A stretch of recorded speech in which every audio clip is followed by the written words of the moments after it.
everyone, I'm Apeksha Singh, your biology educator and I welcome everyone in this wonderful video जिसमें आज हम start करने वाले हैं एक नया चैप्टर और ये आपका आखिरी चैप्टर है क्लास 12th का जिसका नाम है biodiversity and conservation. Yes guys, you heard me right, ये आपका आखिरी चैप्टर है ना, और इसके साथ साथ आपका जो सिलेबस है वो खत्म हो जाएगा, है ना। तो चलिए शुरुआत करते हैं बिना किसी देरी के, है ना, स्टार्ट करें। चलिए देखो, सबसे पहले हम लोग चैप्टर का जो नाम है उसका मतलब हम लोग समझने वाले हैं, ठीक है। क्या समझने वाले हैं? चैप्टर का जो नाम है उसका मतलब हम लोग समझने वाले हैं, ठीक है। चैप्टर का नाम क्या है? बायोडाइवर्सिटी एंड कंजर्वेशन, है ना, यही है ना, यही है, यस। देखो, अब पहले हम लोग समझते हैं कि बायोडाइवर्सिटी का क्या मतलब होता है। बायो का मतलब है लिविंग, है ना, बायो का मतलब क्या होता है? लिविंग होता है। डाइवर्सिटी मतलब बहुत डिफरेंट टाइप की चीजें, है ना। तो आपके अर्थ पे जितने भी डिफरेंट भिन्न प्रकार के डिफरेंट स्पीशीज के जो ऑर्गेनिजम्स है, लिविंग ऑर्गेनिज्म है, उसको हमने क्या बोला? बायोडाइवर्सिटी बोला।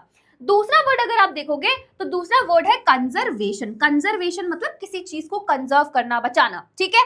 तो अब हमें चैप्टर का नाम समझ में आ गया है कि क्या मतलब है ना, इस चैप्टर का क्या मतलब है। अच्छा, अब इसको स्टार्ट करने से पहले, इस चैप्टर को स्टार्ट करने से पहले मैं आपको पूरा एक ओवरव्यू बता देती हूँ कि आखिर में इस चैप्टर में हम लोग पढ़ने क्या वाले हैं, ठीक है। देखो, बायोडाइवर्सिटी तो हमें पता चल गया, फिर हम लोग आगे पढ़ेंगे टाइप्स ऑफ बायोडाइवर्सिटी। उसके बाद हम लोग पढ़ने वाले हैं कि क्या क्या कॉजेज है लॉस ऑफ बायोडाइवर्सिटी के। फिर उसके बाद हम लोग पढ़ने वाले हैं कि ऐसे क्या चीजें हम लोग कर सकते हैं जिसकी वजह से हम अपने बायोडाइवर्सिटी को कंजर्व कर सके, मतलब कि कैसे हम लोग बायोडाइवर्सिटी को कंजर्व कर सकते हैं।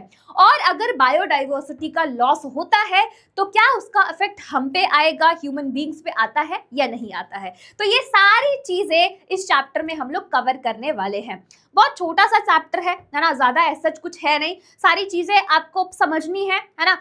अच्छा, नोट्स कैसे बनाने मैम इस चैप्टर के? ऐसा कोई हैंड रिटन नोट्स मैं आपके लिए नहीं लेकर आई हूँ इस चैप्टर के लिए। आपको क्या करना है, आपको जो भी मैं पढ़ाने वाली हूँ, जो भी चीजें आपको समझ में आ रही है, आप अपने बुक में मार्क कर सकते हो, है ना। साथ ही साथ अगर कोई भी चीज एक्स्ट्रा लग रही है कि हाँ मैम ने ये थोड़ा सा एक्स्ट्रा बता दिया है, तो आप उसको साइड में ही लिख सकते हो। इस तरीके से आपके पूरे नोट्स जो हैं अच्छे से प्रिपेयर हो जाएंगे, ठीक है। तो चलिए शुरुआत करते हैं हम अपने चैप्टर की। सबसे पहले आता है बायोडाइवर्सिटी। तो बायोडाइवर्सिटी का मतलब तो मैंने आपको बता ही दिया है ना। बायोडाइवर्सिटी का तो मतलब मैंने आपको बता ही दिया है।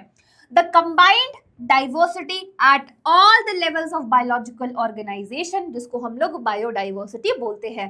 एंड ये जो टर्म है biodiversity, it was popularised bye Edward Wilson, ठीक है। यहां तक सारी चीजें हमें समझ में आ चुकी है। अब हम आगे क्या डिस्कस करने वाले हैं? टाइप्स ऑफ बायोडाइवर्सिटी, है ना, कि बायोडाइवर्सिटी के टाइप्स क्या होते हैं। तो उसमें सबसे पहला आता है आपका जेनेटिक डाइवर्सिटी, ठीक है। सबसे पहले इसमें क्या आएगा? जेनेटिक डाइवर्सिटी आता है। अच्छा, जेनेटिक डाइवर्सिटी का क्या मतलब होता है कि विद इन द स्पीशीज आपको कितनी वेराइटीज देखने को मिल रही है ना। तो यहाँ पर यही चीज मेंशन की गई है, high degree of diversity shown by a single species. एक सिंगल स्पीशीज के अंदर विद इन द स्पीशीज आपको कितनी ज्यादा डाइवर्सिटी देखने को मिलती है, that is called your genetic diversity, है ना। अब यहाँ पर आपकी एनसीईआरटी में कुछ एग्जाम्पल्स भी दिए हुए हैं, उसको हम लोग एक बार देख लेते हैं, क्योंकि कभी कभी एग्जाम्पल से ही आपके क्वेश्चंस बनते हैं, है ना। अगर आप कॉम्पिटिटिव एग्जाम की तैयारी कर रहे हो या फिर अगर आप बोर्ड एग्जाम की भी तैयारी कर रहे हो, तो ये सीधा एग्जाम्पल्स उठाकर आपसे पूछ लेंगे कि ये कौन सी डाइवर्सिटी है ना, इसको एक्सप्लेन करो, ये सारी चीजें, ठीक है। चलो, तो पहला एग्जाम्पल दिया हुआ है रॉवुल्फिया वोमिटोरिया, है ना। ये जो है ये कहां पर ग्रो होता है? हिमालयन रीजन्स में ग्रो करता है, हिमालयन रेंजेस में ग्रो करता है। यहाँ पर एक केमिकल होता है दैट इज कॉल्ड रेज़ापाइन। अब इसके कुछ मेडिसिनल यूजेस होते हैं, है ना। तो अब अगर मैं इसकी बात करूं, रॉवुल्फिया वोमिटोरिया की बात करूं, तो जैसे मैंने आपको बताया हिमालयन रेंजेस में ग्रो करता है। अब इसका जो केमिकल है दैट इज कॉल्ड रेज़ापाइन, है ना, उसके अंदर भी आपको वैरायटीज देखने को मिलेंगे। उसकी पोटेंसी, उसका कॉन्सेंट्रेशन भी आपको डिफरेंट देखने को मिलेगा, अलग अलग देखने को मिलेगा, ठीक है। तो ये आपका पहला एग्जाम्पल हो जाता है जेनेटिक डाइवर्सिटी का, है ना। दूसरा एग्जाम्पल दिया हुआ है आपको कि occurrence of more than 50,000 strains of rice in India, है ना। 50,000 से ज्यादा स्ट्रेन्स है राइस के इंडिया के अंदर, है ना। तो ये भी आपका किसका एग्जाम्पल हो गया, ये भी आपके जेनेटिक डाइवर्सिटी का एग्जाम्पल हो जाता है। तीसरे एग्जाम्पल पे आते हैं। तीसरा एग्जाम्पल दिया हुआ है occurrence of 100 varieties of mango in India that are genetically different. मतलब कि 1000 से ज्यादा वेराइटीज है। सब लोग आम खाते हैं, आपने देखा होगा कि कभी कोई आम होता है, कभी कोई आम होता है। यस, तो यहाँ पर 1000 वेराइटीज से ज्यादा है किसकी, मैंगो की, इंडिया में, दैट आर जेनेटिकली डिफरेंट। ठीक है, तो पहला आई एम होपिंग आपको समझ में आ गया होगा कि जेनेटिक डाइवर्सिटी का क्या मतलब होगा, है ना, क्या है, और उसके आपको एग्जांपल्स पता होने चाहिए। ठीक है, अब हम आते हैं दूसरे पे, that is called species diversity, है ना, that is called species diversity. अब इसको हम लोग बात करते हैं। यहाँ पर डाइवर्सिटी देख रहे हैं स्पीशीज लेवल पे। यहाँ पर हमने देखा, पहले वाले में हमने क्या देखा, पहले वाले में हमने देखा विद इन द स्पीशीज, अब यहाँ पर स्पीशीज लेवल पे, है ना। तो diversity of the organism at the level of the species. Example जैसे कि जो एम्फीबियन स्पीशीज है ना, जो एम्फीबियन स्पीशीज डाइवर्सिटी जो है वो हायर होती है आपके वेस्टर्न घाट्स में देन द ईस्टर्न घाट्स। जो एम्फीबियन स्पीशीज की जो डाइवर्सिटी आपको देखने को मिलेगी वो आपको वेस्टर्न घाट्स में ज्यादा देखने को मिलेगी as compare to Eastern Ghats. ठीक है, तीसरे पे आते हैं। जो तीसरा डाइवर्सिटी है जिसको हम लोग इकोलॉजिकल डाइवर्सिटी बोलते हैं। अच्छा, इसको समझाने से पहले एक और मैं बात बता देती हूँ। जैसे कि आपने एक छोटू सा एरिया ले लिया, है ना, इसी की बात हो रही है, स्पीशीज डाइवर्सिटी की बात हो रही है। जैसे कि आपने एक छोटा सा एरिया लिया है ना। अब इस एरिया में आपको डिफरेंट डिफरेंट स्पीशीज देखने को मिलेंगे, है ना। यहाँ पर आपको डिफरेंट डिफरेंट स्पीशीज देखने को मिलेंगे। तो यहाँ पर हमने किसकी बात करी, स्पीशीज लेवल पे बात करी, है ना। बेसिकली हम लोग किसकी बात कर रहे हैं, स्पीशीज लेवल की बात कर रहे हैं। इन अ स्मॉल एरिया, एक छोटू से एरिया में कितनी स्पीशीज है उसकी बात हो रही है। आई बात समझ में? आई एम होपिंग अभी आपको और अच्छे से क्लियर हो गया होगा। नेक्स्ट आ जाते हैं, नेक्स्ट पे है आपका इकोलॉजिकल डाइवर्सिटी। अब हम आ गए हैं इकोलॉजिकल डाइवर्सिटी पे। It represents the diversity in the availability of various types of ecosystem in a given area. अब हम इकोसिस्टम लेवल पे आ चुके हैं, है ना। इकोलॉजिकल डाइवर्सिटी की अगर मैं बात करूं तो यहाँ पर हम लोग इकोसिस्टम लेवल पे आ चुके हैं। जैसे कि यहाँ पर बड़ा ही अच्छा एग्जाम्पल दिया हुआ है आपकी एनसीईआरटी में कि अगर आप नॉर्वे की बात करोगे तो यहाँ पर आपको इतनी ज्यादा डाइवर्सिटी देखने को नहीं मिलेगी एज कंपेयर टू इंडिया। अगर हम अपनी कंट्री की बात करें, इंडिया की बात करें, तो यहाँ पर आपको बहुत ही ज्यादा ग्रेटर इकोसिस्टम डाइवर्सिटी देखने को मिलती है। जैसे कि आपको यहाँ पर डेजर्ट्स भी देखने को मिल जाएंगे, यहाँ पर आपको फॉरेस्ट भी देखने को मिल जाएंगे, यहाँ पर आपको मैनग्रोव्स भी देखने को मिल जाएंगे, कोरल रीफ्स भी देखने को मिल जाएंगे, वेटलैंड, ग्रासलैंड, सारी चीजें, एस्चुरीज, सारी चीजें। मतलब यहाँ पर इकोसिस्टम लेवल पे अगर आप देखोगे तो इंडिया काफी ज्यादा रिच है ना। यहाँ पर आपको सारे डिफरेंट टाइप के इकोसिस्टम देखने को मिलेंगे एज कंपेयर टू नॉर्वे। आई बात समझ में, है ना। तो यहाँ पर हमने तीनों चीजें डिस्कस कर ली है ना। टाइप्स ऑफ डाइवर्सिटी में जो तीनों चीजें आपके एनसीईआरटी में दिया हुआ है, पहला आपका जेनेटिक डाइवर्सिटी, दूसरा आपका स्पीशीज डाइवर्सिटी और तीसरा आपका इकोलॉजिकल डाइवर्सिटी। ये सारी चीजें हम लोगों ने डिस्कस कर ली है एंड आई एम होपिंग आपको ये सारी चीजें समझ में आ गई होगी। ठीक है, चलो, बहुत ही बढ़िया बात है ना, बहुत ही बढ़िया बात है। अब हम थोड़ा सा आगे बढ़ते हैं। अब यहाँ पर ना एनसीईआरटी में कुछ डेटा दिया हुआ है, उसको हम लोग देख लेते हैं फटाफट से। चलो, नंबर ऑफ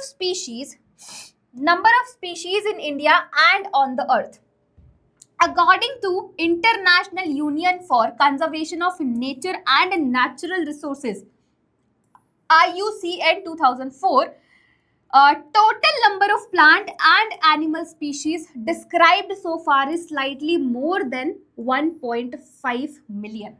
यहाँ पर क्या बोला गया है, अकॉर्डिंग टू IUCN 2004, इसके डेटा के अकॉर्डिंग यहाँ पर अगर हम प्लांट्स और एनिमल्स की बात करें, है ना, नंबर ऑफ प्लांट्स और एनिमल्स की बात करें तो it is more than 1.5 million.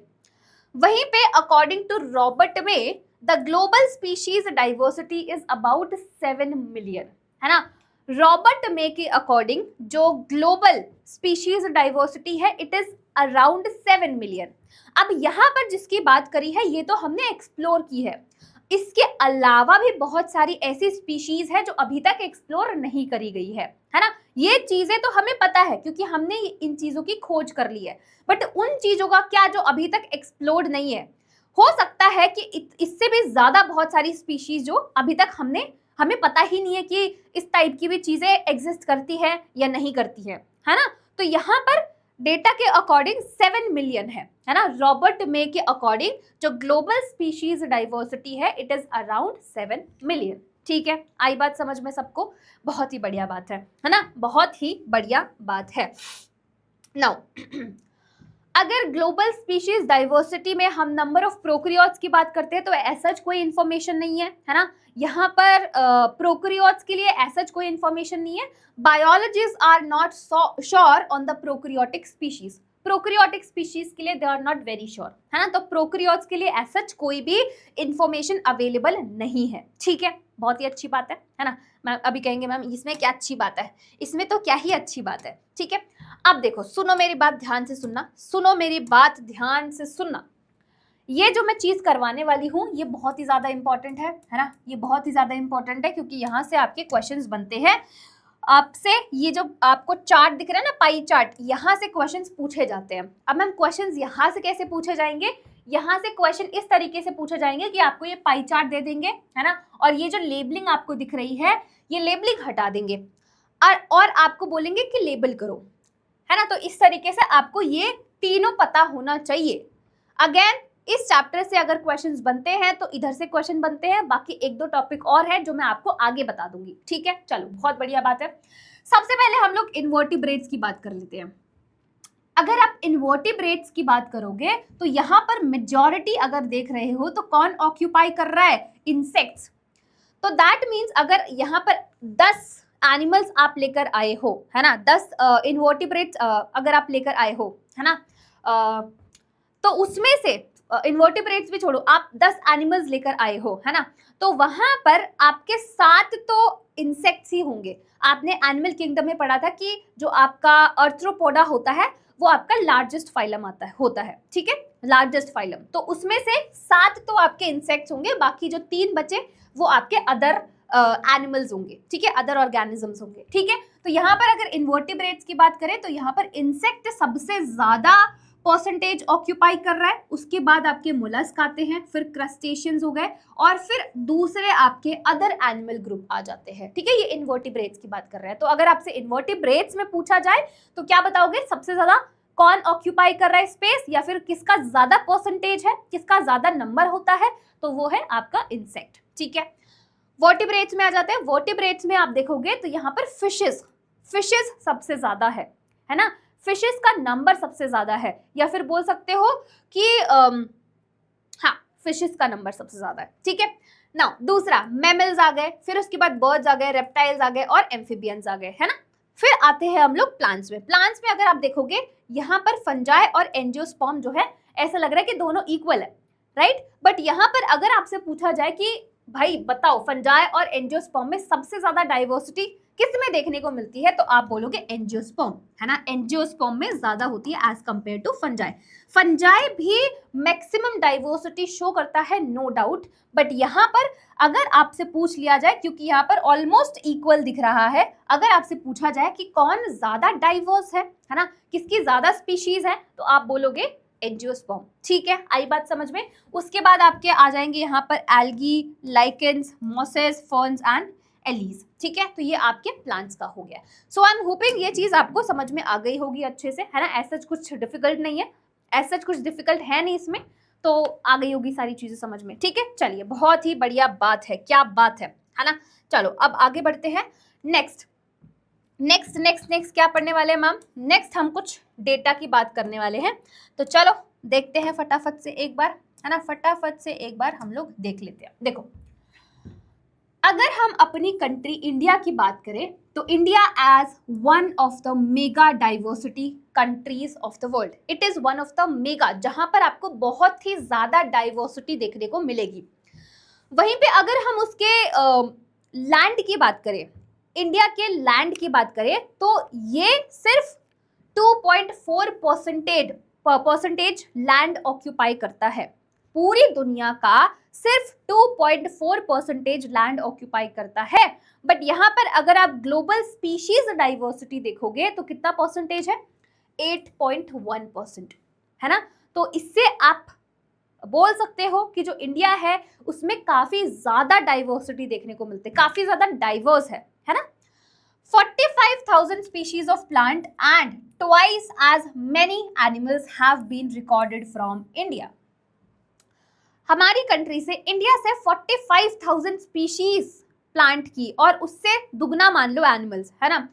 Plants कितना बताया कि 45,000 स्पीशीज ऑफ प्लांट और उससे दुगना आप एनिमल्स की स्पीशीज मान लो हमारी कंट्री से रिकॉर्ड की गई है।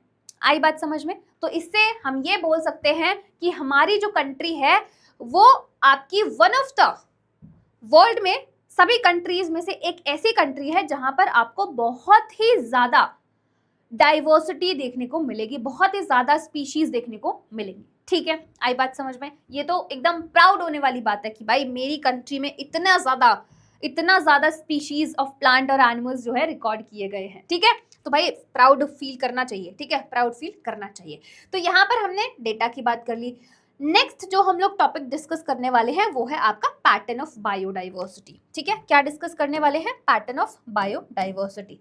देखो, कोई भी चीज नई आती है ना, देखो ट्रेंड तो सबको पता होता है ना। कोई भी चीज नई आती है तो हम उसके बारे में जरूर सोचते हैं। ठीक है, जैसे कि ह्यूमंस की आदत होती है, हमारा माइंड ही वैसे वायर्ड होता है कि कोई भी चीज आ रही है ना, कुछ भी चीज हो रही है, हम उसके बारे में ओवरथिंक करते रहते हैं।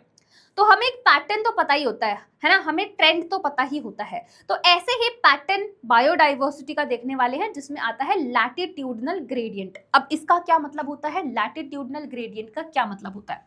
देखो, समझना, ध्यान से समझना, है ना, ध्यान से समझना, आपको सब समझ में आ जाएगा। ये हमारी अर्थ है ना, ये हमारी प्यारी प्यारी सी अर्थ है। ठीक है, पृथ्वी, यहां पर इक्वेटर आ गया। ठीक है, यहाँ पर क्या आ गया? इक्वेटर आ गया। और यहाँ पर हमारे पोल्स हैं। ठीक है, यहाँ पर हमारे पोल्स हैं। अब अगर मैं इधर की बात करूं, लैटिट्यूडनल ग्रेडियंट की बात करूं, इसमें क्या बताया गया है कि अगर आप इक्वेटर पे हो तो यहाँ पर बहुत ही ज्यादा आपको डाइवर्सिटी देखने को मिलेगी, मतलब यहाँ पर मैक्सिमम डाइवर्सिटी होगी। ठीक है, यहाँ पर आपको मैक्सिमम डाइवर्सिटी देखने को मिलेगी, बहुत ही ज्यादा। ठीक है, वहीं पे जैसे जैसे आप पोल्स की तरफ जाते हो तो डाइवर्सिटी इतनी ज्यादा नहीं होती है ना। तो डाइवर्सिटी क्या होती है? डिक्रीज होती है। डाइवर्सिटी क्या होती है? पोल्स पर डिक्रीज होती है। इधर भी क्या होगी? इधर भी डिक्रीज होगी। आई बात समझ में सबको, है ना? आई बात समझ में सबको? तो मैक्सिमम कहां पर होती है? आपके इक्वेटर के पास, और आपकी कम कहां पर हो जाती है? पोल्स के पास हो जाती है। तो यही चीज यहाँ पर मेंशन किया गया है, स्पीशीज डाइवर्सिटी जो है वो डिक्रीज होती है फ्रॉम इक्वेटर टू पोल। जैसे जैसे आप ऊपर जाते रहते हो, जो स्पीशीज डाइवर्सिटी है वो डिक्रीज होती जाती है। Tropics have higher species than the temperate और पोलर एरियाज। पोल्स पे क्या है? पोलर एरियाज है ना।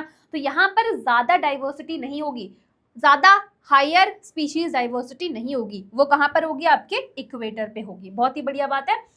अब इसी को प्रूव करने के लिए यहाँ पर एग्जाम्पल दिया हुआ है, और वो एग्जाम्पल क्या है? जैसे कि कोलंबिया की बात की गई है, जो कि इक्वेटर के पास है ना, जो कि कहां पर है? इक्वेटर के पास है। यहाँ पर 1400 बर्ड स्पीशीज देखने को मिलती है। यहाँ पर 1400 बर्ड स्पीशीज है। फिर आते हैं हम लोग इंडिया में। इंडिया ट्रॉपिकल है, ठीक है, तो यहाँ पर 1200 स्पीशीज है बर्ड की। वहीं पे हम लोग न्यूयॉर्क में अगर देखोगे तो ये टेम्परेट है, तो यहाँ पर 105 स्पीशीज है बर्ड की। और वहीं पे अगर आप ग्रीनलैंड की तरफ जाओगे, ग्रीनलैंड में जाओगे तो वो क्या है? पोलर, है ना, पोल्स पे आप पहुंच गए तो वहां पर आपको 56 स्पीशीज देखने को मिलेगी बर्ड्स की। तो यहां से आप देख सकते हो कि धीरे धीरे जैसे आप पोल्स की तरफ जाते हो, धीरे धीरे जैसे आप टुवर्ड्स पोल की तरफ जाते हो, जो स्पीशीज डाइवर्सिटी है वो डिक्रीज होती जा रही है ना। आपको एग्जाम्पल की हेल्प से ही प्रूव कर दिया गया है ना। यहाँ पर सबसे ज्यादा जो इक्वेटर के पास है वहां पर 1400 बर्ड स्पीशीज देखने को मिली। फिर इंडिया ट्रॉपिकल है तो 1200, न्यूयॉर्क टेम्परेट है तो 105 और ग्रीनलैंड पोलर है तो 56 स्पीशीज ओनली। ठीक है, आई बात समझ में सबको? आई एम होपिंग आपको ये चीज समझ में आ गई होगी। अच्छा ठीक है ना, इसकी तो बात हम लोगों ने कर ली है। बट यहाँ पर अभी क्वेश्चन ये आता है कि मैम आपने बता तो दिया कि ऐसा होता है, पर आखिर में ऐसा होता क्यों है? रीजन क्या है बताओ हमें, है ना? तो रीजन की भी हम लोग बात कर लेते हैं, है ना। देखो, पहला रीजन ये है कि भाई जो एरिया सबसे ज्यादा पुराना है वहां पर आपको मैक्सिमम डाइवर्सिटी, स्पीशीज डाइवर्सिटी देखने को मिलेगी, है ना। मैक्सिमम स्पीशीज आपको देखने को मिलती है, तो ये आपका पहला रीजन हो जाता है ना। ये आपका पहला रीजन हो जाता है।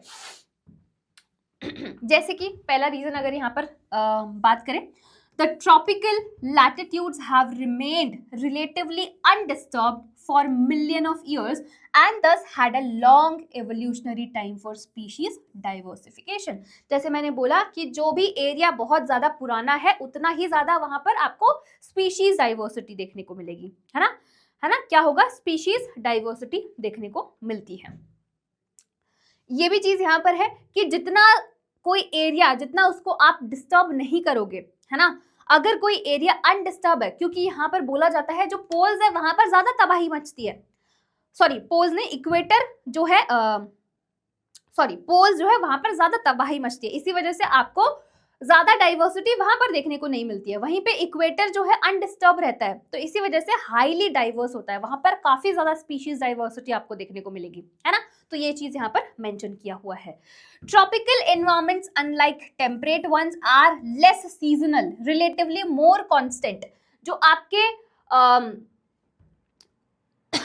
जो आपके पोल्स वाले एरिया होते हैं, जो पोल्स पे है ना, वो आपके बड़े अनप्रेडिक्टेबल टाइप के होते हैं, है ना, बहुत ही ज्यादा अनप्रेडिक्टेबल होते हैं और कांस्टेंट नहीं होते हैं। तो इसी वजह से ये भी एक रीजन है कि जिसकी वजह से वहां पर ज्यादा स्पीशीज डाइवर्सिटी देखने को नहीं मिलती है। वहीं पे अगर आप जो एरियाज पोल्स के पास है वहां पर प्रेडिक्टेबल होता है चीजें, है ना, कांस्टेंट होता है, लेस सीजनल होता है ना, तो इसी वजह से वहां पर ज्यादा डाइवर्सिटी देखने को मिलता है। This promote niche specialization and leads to a greater species diversity.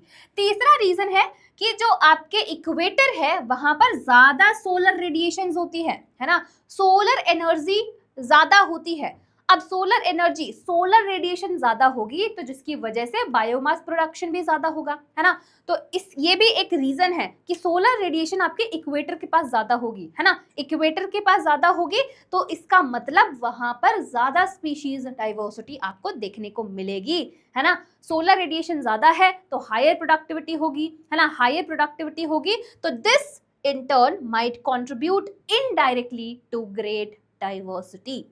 आ गई बात समझ में? तो ये 3 रीजंस दिए हुए हैं।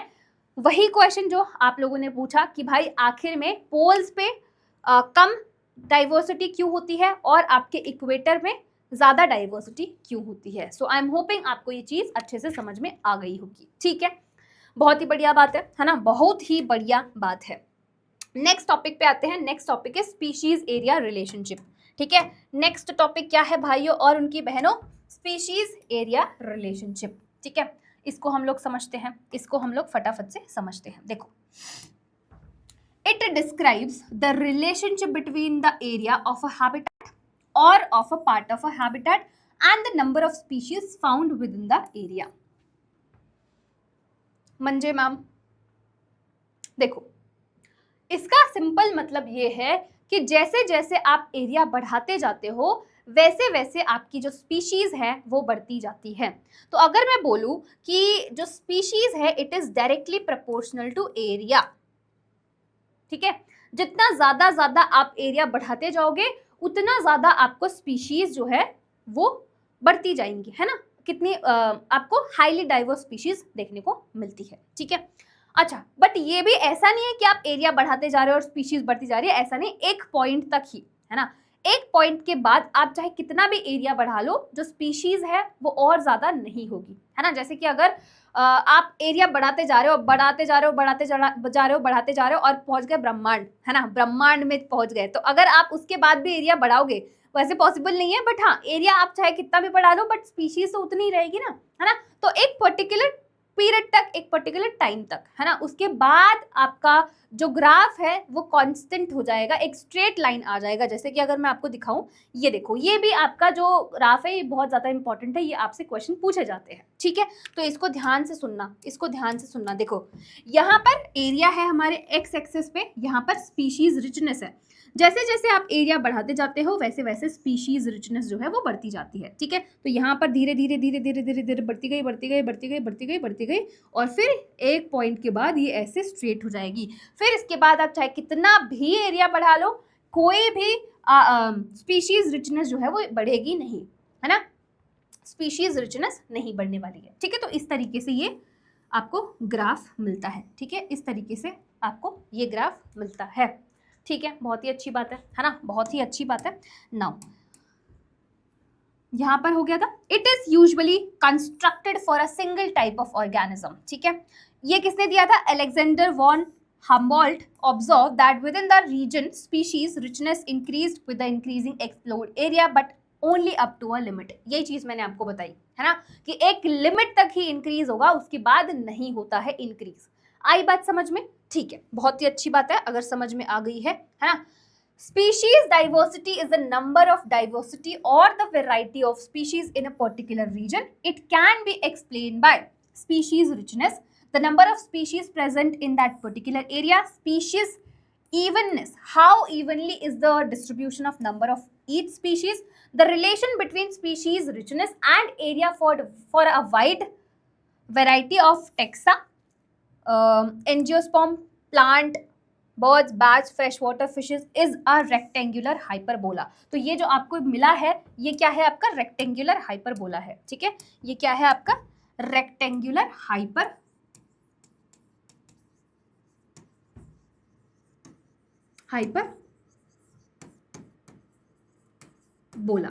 ठीक है।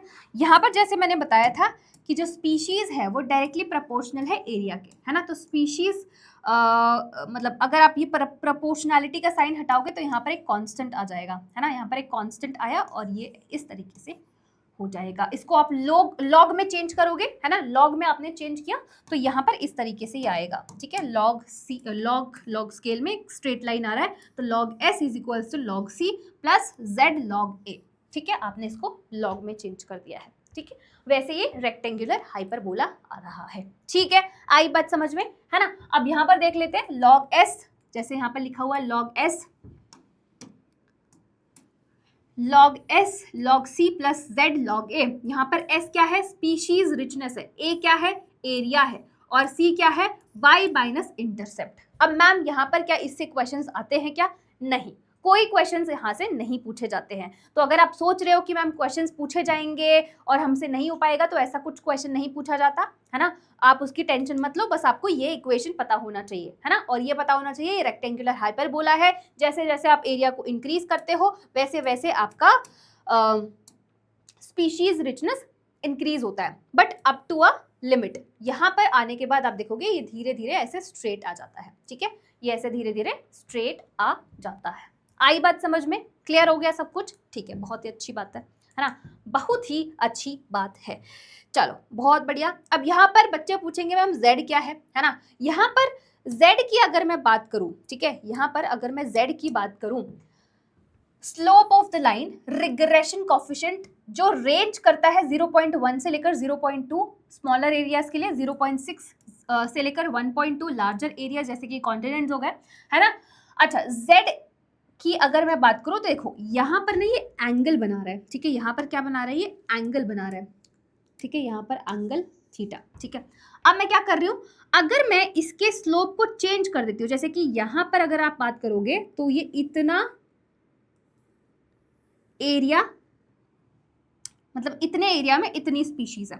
अगर मैं इस एंगल को चेंज कर दूं, अगर मैंने इस एंगल को इधर कर दिया, ठीक है, तो यहाँ पर इसी एरिया में आपको ज्यादा स्पीशीज देखने को मिलेगी, ठीक है। इसी एरिया में आपको ज्यादा स्पीशीज देखने को मिलेंगे। ठीक है, आई बात समझ में? ऑल राइट, चलो बहुत ही बढ़िया बात है। तो z is 1 slope of the line, regression coefficient जो रेंज करता है 0.1 से लेकर 0.2, स्मॉलर एरियाज के लिए 0.6 से लेकर 1.2, लार्जर एरियाज के लिए और 1.15 फ्रूजिवोर और मैमल्स के लिए। ठीक है, The species area plots can give useful information such as the total number of species in a region, कि कितनी number of species एक particular region में है, and the rate of species increase with area between different regions calculated from the slope of the curve. Clear है ना?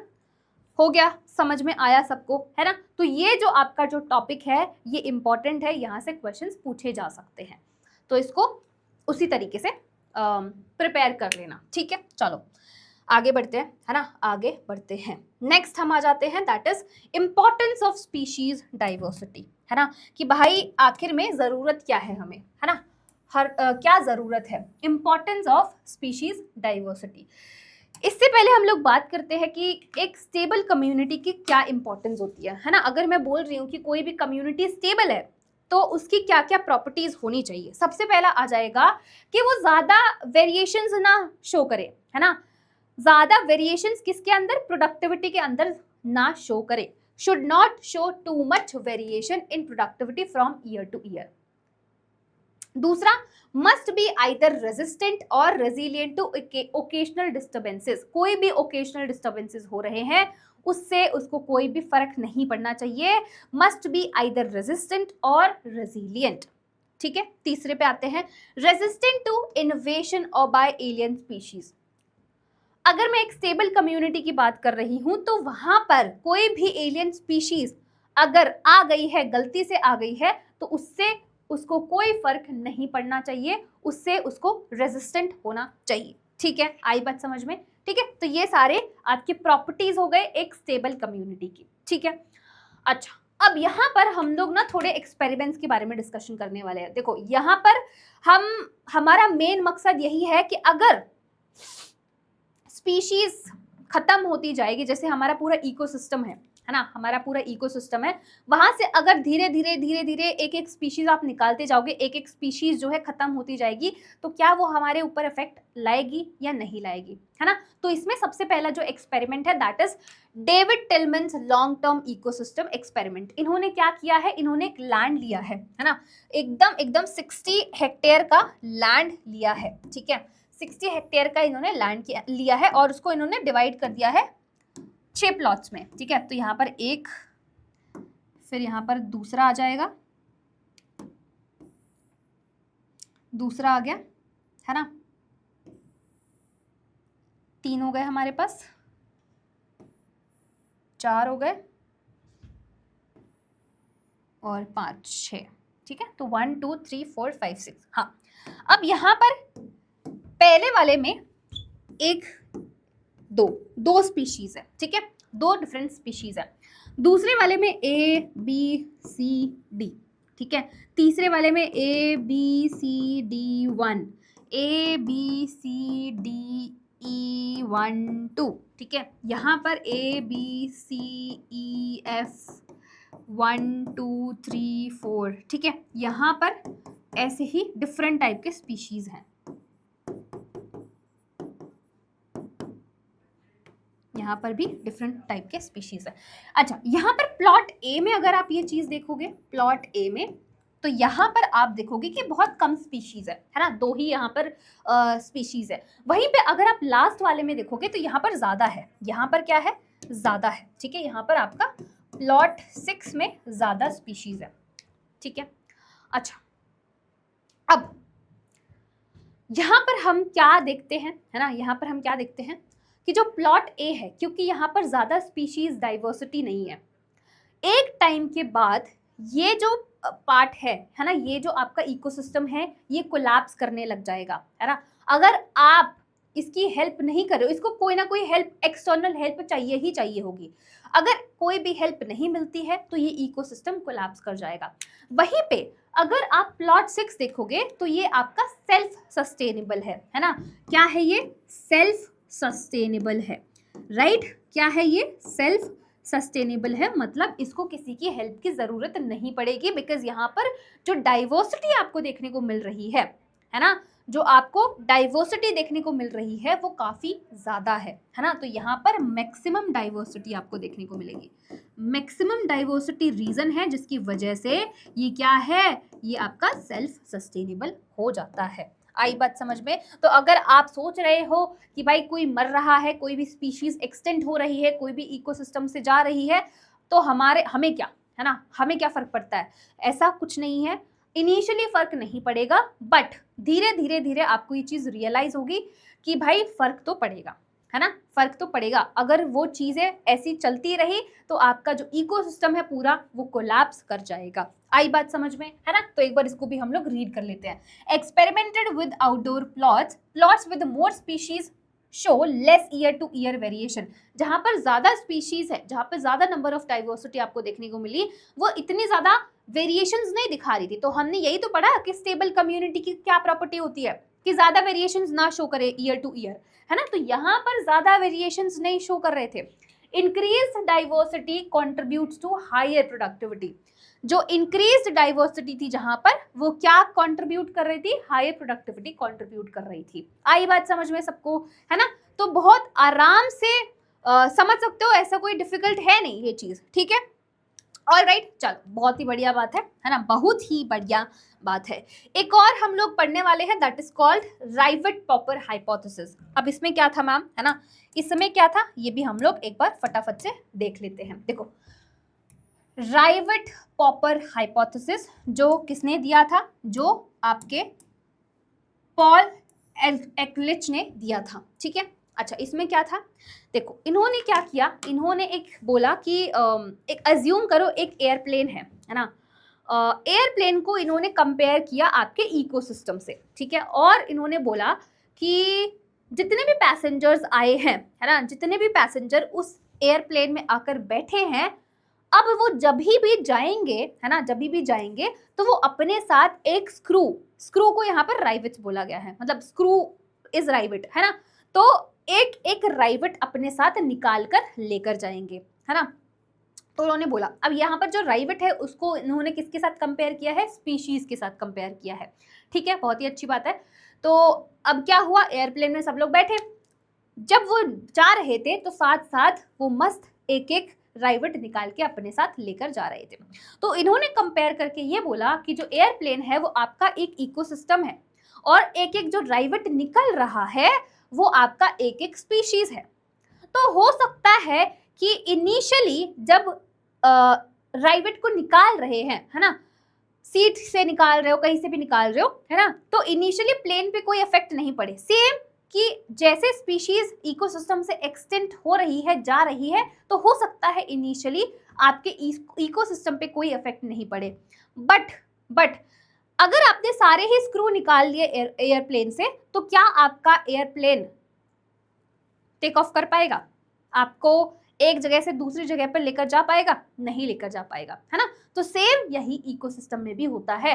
अगर आप सारे स्पीशीज को इकोसिस्टम से निकाल लोगे तो एक टाइम ऐसा आएगा, इनिशियली हो सकता है कि कोई फर्क नहीं पड़े, बट एक टाइम ऐसा आएगा जहां पर आपका पूरा इकोसिस्टम कोलैप्स हो जाएगा और वो काम नहीं कर पाएगा, उसको एक एक्सटर्नल हेल्प की जरूरत पड़ेगी।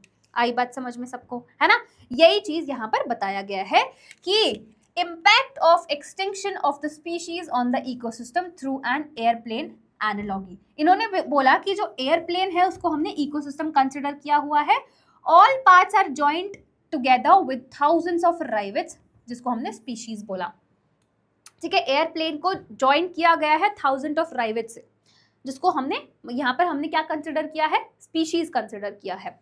अगर सारे पैसेंजर जो ट्रैवल कर रहे हैं, है ना, वो रिमूव करना स्टार्ट कर देंगे, एक एक राइवेट अपने साथ लेकर जाना स्टार्ट कर देंगे, है ना, तो it may not affect the flight safety.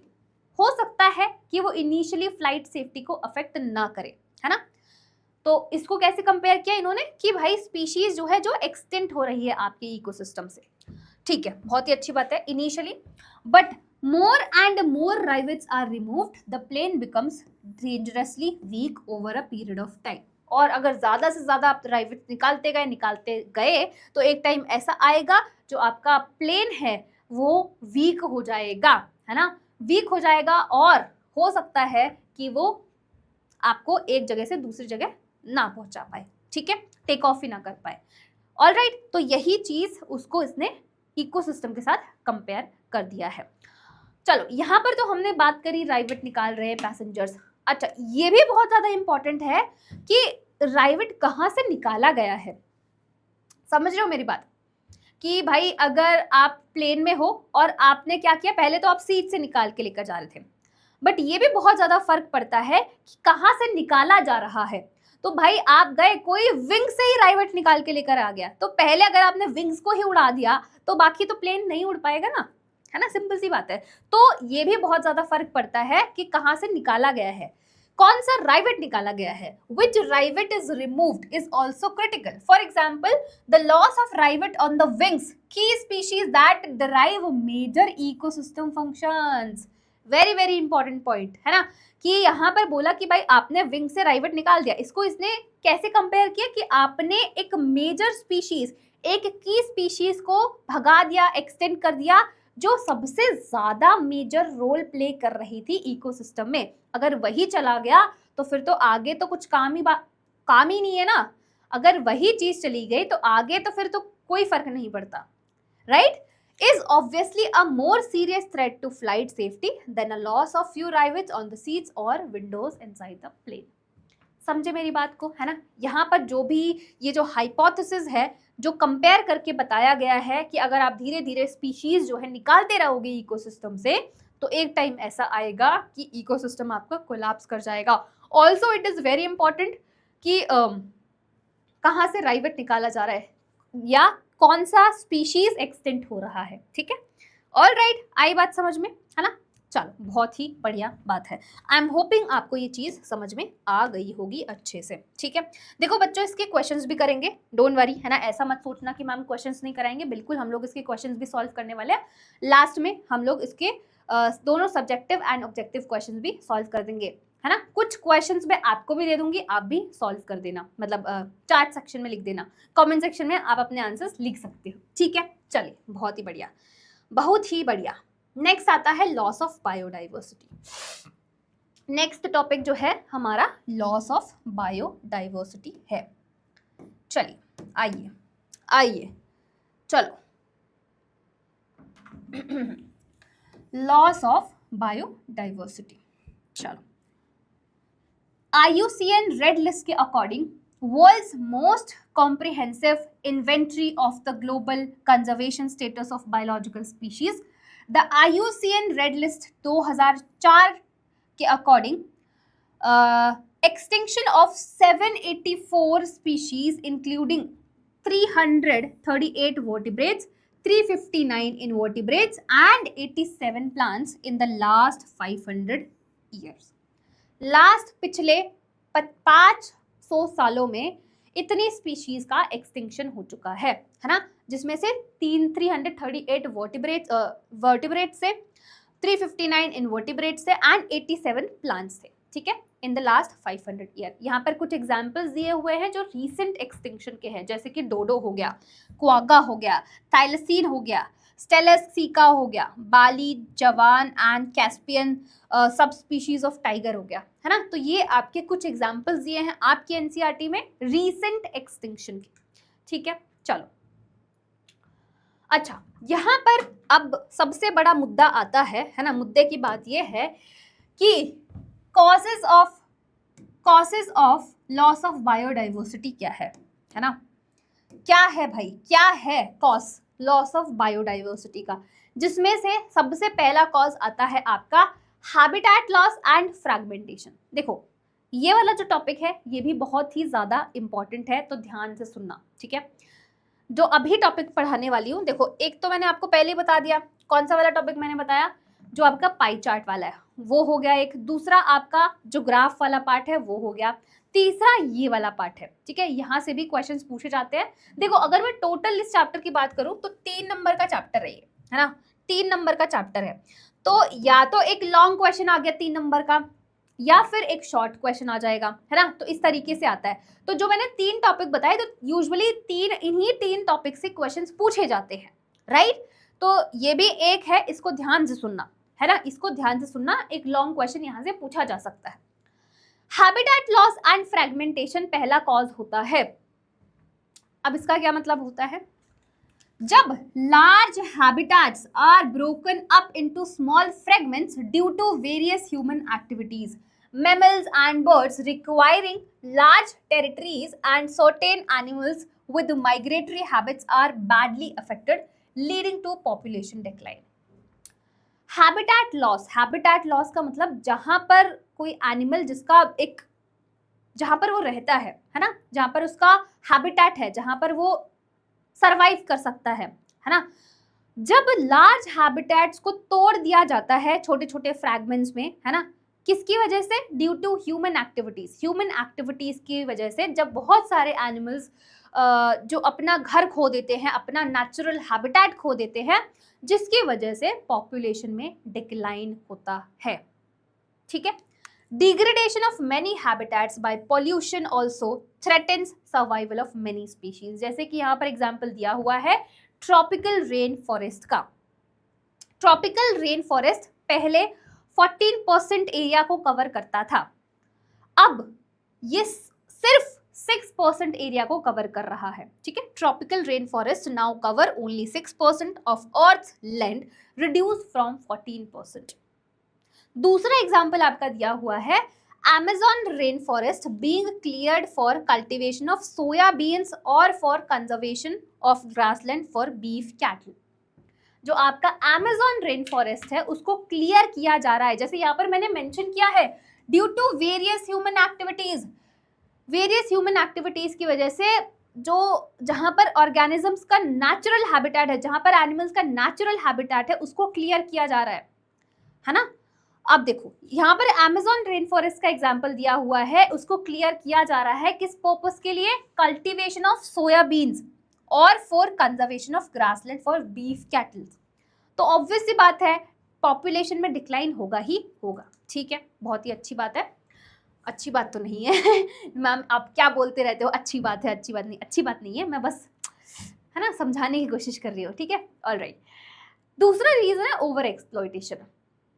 अगर आप किसी भी चीज का ज्यादा ओवर एक्सप्लॉयटेशन करोगे तो डेफिनेटली बहुत सारी स्पीशीज जो है वो एक्सटिंक्ट हो जाती है। तो ओवर एक्सप्लॉयटेशन आपका एक और रीजन हो जाता है, over exploitation of natural resources, जिसकी वजह से बहुत सारी species have become extinct in the last 500 years. Example passenger pigeon.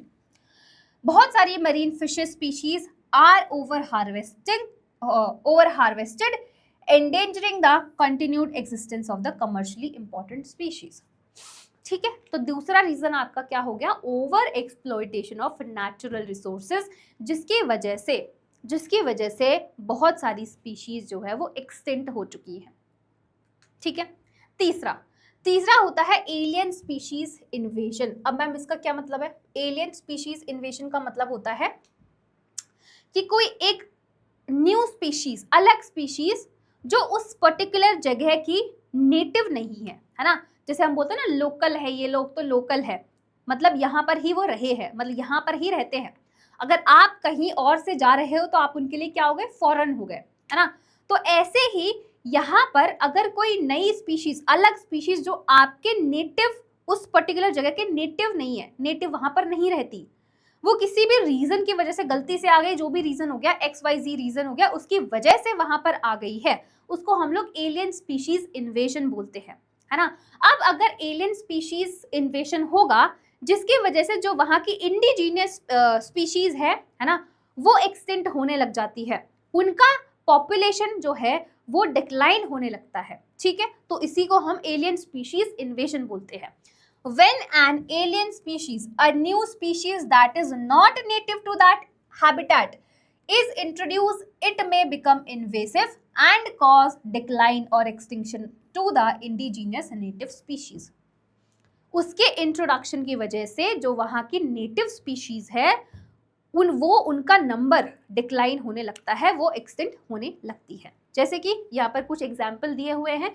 Again I am repeating, examples तो बहुत ही ज्यादा इंपॉर्टेंट है ना, क्योंकि यहाँ पर आपको एग्जाम्पल दे दिया जाएगा और पूछा जाएगा, सिंपल सी बात है। तो आपको सारे एग्जाम्पल्स बहुत ही अच्छे से पता होने चाहिए, है ना। ये मत सोच के जाना कि भाई ठीक है एग्जाम्पल्स ही तो है, क्या ही पूछेंगे, बेटा याद करके जाना। ये अभी क्वेश्चंस देखोगे ना, अभी जब मैं आगे क्वेश्चंस कराऊंगी तब आपको रियलाइज होगा कि हाँ भाई मैम सही कह रही थी, है ना, मैम सही कह रही थी, आपसे पूछा जाता है। ठीक है, चलो सबसे पहले एग्जाम्पल की बात करेंगे तो नाइल पर्च का दिया हुआ है, जिसको इंट्रोड्यूस किया था लेक विक्टोरिया में, ईस्ट अफ्रीका, जिसकी वजह से more than 200 species of cichlid fish जो है वो एक्सटेंट हो गई थी।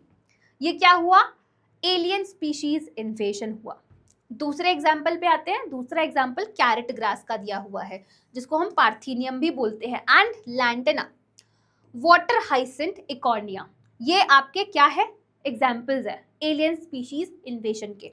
तीसरा African catfish Clarias gariepinus, introduction of aquaculture is threat to native catfishes in our rivers. ठीक है, तो ये आपके कुछ एग्जाम्पल्स दिए हुए हैं एलियन स्पीशीज इन्वेजन के। ऑलराइट, ठीक है, चलो बहुत ही बढ़िया बात है ना, बहुत ही बढ़िया बात है। नेक्स्ट रीजन जो है आपका, लास्ट रीजन, दैट इज को एक्सटिंक्शन, है ना। को एक्सटिंक्शन का क्या होता है मतलब, समझना मेरी बात, ध्यान से सुनना, ठीक है। देखो आपको अगर आपने इकोलॉजी का पहला चैप्टर पढ़ा है तो वहां पर आपको याद होगा कि मैंने म्यूचुअलिज्म पढ़ाया था। म्यूचुअलिज्म का मतलब होता है जब दो स्पीशीज एक दूसरे पे बहुत ज्यादा डिपेंडेंट होती है, उन दोनों की लाइफ साइकिल एक दूसरे के बिना इनकम्प्लीट होती है ना। तो ऐसे टाइम पर जब दोनों स्पीशीज काफी ज्यादा डिपेंडेंट है एक दूसरे पे, तो अगर किसी भी एक स्पीशीज का एक्सटिंक्शन होता है, उसकी वजह से जो दूसरी स्पीशीज उस पर डिपेंडेंट है वो भी एक्सटिंक्ट हो जाती है, जिसको हम को एक्सटिंक्शन बोलते हैं, है ना। तो यही पॉइंट यहाँ पर मेंशन किया गया है, यहाँ पर लिखा गया है, when a species becomes extinct the plant and animal species associated with it, जो उसके साथ एसोसिएटेड है with it in a obligatory compulsory manner also becomes extinct, है ना। क्योंकि इतनी ज्यादा डिपेंडेंसी है कि भाई लाइफ साइकिल नहीं कंप्लीट हो रही है ना, लाइफ साइकिल ही नहीं कंप्लीट हो रही है, तो भाई अगर कोई भी स्पीशीज जिस पे आप इतने डिपेंडेंट हो वो जाएगी तो आप भी जाओगे ही जाओगे, दैट इज कॉल्ड को एक्सटिंक्शन, है ना। तो ये भी आपका एक कॉज है किसका, बायोडाइवर्सिटी लॉस का। Example, when a fish is extinct the parasites associated in an obligatory manner are also become extinct. जब कोई फिश एक्सटिंक्ट होती है तो जो भी पैरासाइट्स उसके ऊपर डिपेंडेंट है वो भी एक्सटिंक्ट हो जाएंगे। दूसरा, को इवॉल्व प्लांट पॉलिनेटर म्यूचुअलिज्म, ठीक है। तो ये कुछ एग्जांपल्स हो गए आपके को एक्सटिंक्शन के। ऑलराइट, तो यहाँ पर आपका सारे जितने भी कॉजेस थे वो हम लोगों ने देख लिया, causes of loss of biodiversity, ठीक है। अब हम आते हैं भाई, प्रॉब्लम की बात कर ली है मैम, इतने सारे प्रॉब्लम की बात कर ली है, अब थोड़े सॉल्यूशन की भी बात कर लेते हैं, है ना, कि हम लोग बायोडाइवर्सिटी को कंजर्व कैसे करें, है ना, कैसे करें हम लोग बायोडाइवर्सिटी का कंजर्वेशन। तो देखो यहां पर हम लोग सबसे पहले पढ़ने वाले हैं नैरोली यूटिलिटेरियन आर्ग्यूमेंट। नैरोली मतलब क्यों करना है हमें बायोडाइवर्सिटी को कंजर्व। अगर आपसे बोला जाए कि बायोडाइवर्सिटी को कंजर्व करना है, क्यों करोगे आप, देखो बहुत सारे रीजंस हो सकते हैं, जिसमें से सबसे सेल्फिश रीजन ये है कि हमें बहुत सारी चीजें इकोसिस्टम से मिलती है, ठीक है। जैसे कि ह्यूमंस है, दे आर वेरी सेल्फिश, कि भाई बायोडाइवर्सिटी को अगर क्यों कंजर्व करना है, क्योंकि हमें बहुत सारी चीजें मिलती हैं, है ना, हमें बहुत सारी चीजें मिलती हैं। तो क्या क्या है वो चीजें जो आपको इकोसिस्टम से मिलती है, बहुत सारे प्रोडक्ट्स जो आपको इकोसिस्टम से मिलते हैं, बहुत सारे बेनिफिट्स जो आपको इकोसिस्टम से मिलते हैं, बायोडाइवर्सिटी से मिलते हैं, इसीलिए हमें कंजर्व करना चाहिए, है ना। तो जैसे कि फूड हो गया, जिसमें सीरियल्स हो गए, पल्सेस हो गए, फ्रूट्स हो गए, ये सारी चीजें आपको कहाँ से मिल रही है, बायोडाइवर्सिटी से मिल रही है। फायरवुड हो गया, वुड्स हो गए, फर्नीचर हो गया, कंस्ट्रक्शन मटेरियल्स हो गए, इंडस्ट्रियल प्रोडक्ट्स हो गए, मेडिसिनल मतलब ड्रग्स हो गए, ये सारी चीजें आपको कहाँ से मिल रही है, आपको बायोडाइवर्सिटी से मिल रही है। तो अगर आप एकदम नैरो होके सोचोगे ना कि भाई सेल्फिश होके कि क्यों हमें कंजर्व करना चाहिए, तो नैरो यूटिलिटेरियन में आपका सबसे पहले यही आता है कि हमें बहुत सारे बेनिफिट्स मिल रहे हैं, इसी वजह से हमें बायोडाइवर्सिटी को कंजर्व करना चाहिए।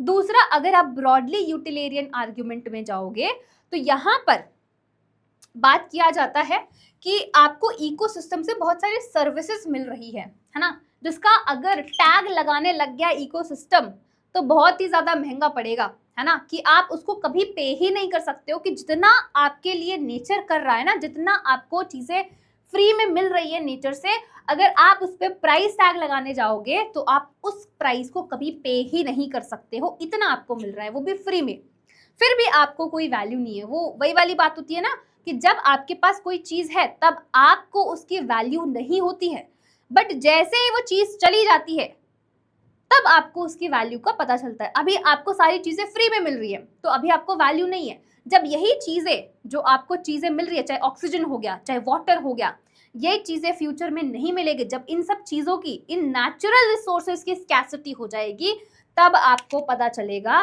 कि क्या इंपॉर्टेंस थी बायोडाइवर्सिटी की आपके लाइफ में, कि क्या इंपॉर्टेंस थी नेचर की आपके लाइफ में, है ना। जैसे कि यहाँ पर कुछ एग्जांपल्स दिए हुए हैं। अगर अमेज़न फॉरेस्ट की बात करें तो 20% of total oxygen in the atmosphere वो कहाँ से आ रहा है? आपके अमेज़न फॉरेस्ट से आ रहा है। दूसरा, pollination, ecosystem provides pollinators, layer बीज, बम्बल बीज, बर्ड्स एंड बैट्स। इकोसिस्टम आपको पॉलिनेटर्स प्रोवाइड करता है। पॉलिनेटर्स नहीं होंगे तो पॉलिनेशन नहीं होगा। पॉलिनेशन अगर नहीं होगा तो नेक्स्ट जनरेशन कैसे आएगा? समझ रहे हो बात को? ठीक है।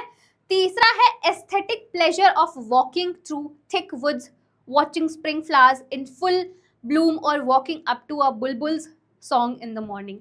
जो आप लोग ट्रिप्स पे जाते हो ना कि भाई आज चलते हैं, है ना, पहाड़ों में चलते हैं, पीस मिलेगा, शांति मिलेगा, बीच पे चलते हैं, रिलैक्स हो जाएंगे, है ना, जंगलों में चलते हैं, वहां पर भी हमें शांति मिलेगी, नेचर से हम लोग जुड़े रहेंगे तो हम एकदम बहुत अच्छा फील करेंगे।